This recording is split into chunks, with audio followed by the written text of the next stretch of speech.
Qoyil. Shuncha halol topgan pulingni kim qayerdagi qizga olib bormasdan o'zing uyingga, ota-onangga olib borsang bo'lmasmidi? Odam emas ekan bu. Jo'ralarni ham unutdi. Kelinglar.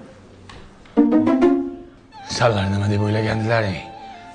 Men mana shu narsalarni qayerdagi qizga olib boryapti deb o'yladilaringmi? Shuncha payt telefonda gaplashgan bo'lsam, mana shu amakim bilan gaplashdim. Bular kasal edi. Men operatsiya qildirdim, yugurdim, yeldim. Mana Xudoga shukr sog'aydilar. Men bularga sifatli trenddagi shirinliklarni olib keldim. Juda yaxshi ko'radilar. Amaki olib keldim. Kecha jo'ra noto'g'ri tushiribmiz. Ketlaring! San aytding-da shuni. Uzr jo'ra. Ketlar! Endi ko'zim ochildi men. Nima bo'ldi hozir? Bu yoqqa bering. Jonim, nima odamni ahmoq qilyapsiz? 700 to'rga keldim, yo'q siz. 800 to'rmi?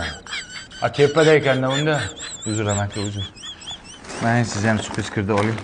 Hozir chiqyapman jonim. Sifat shirinliklar sehri.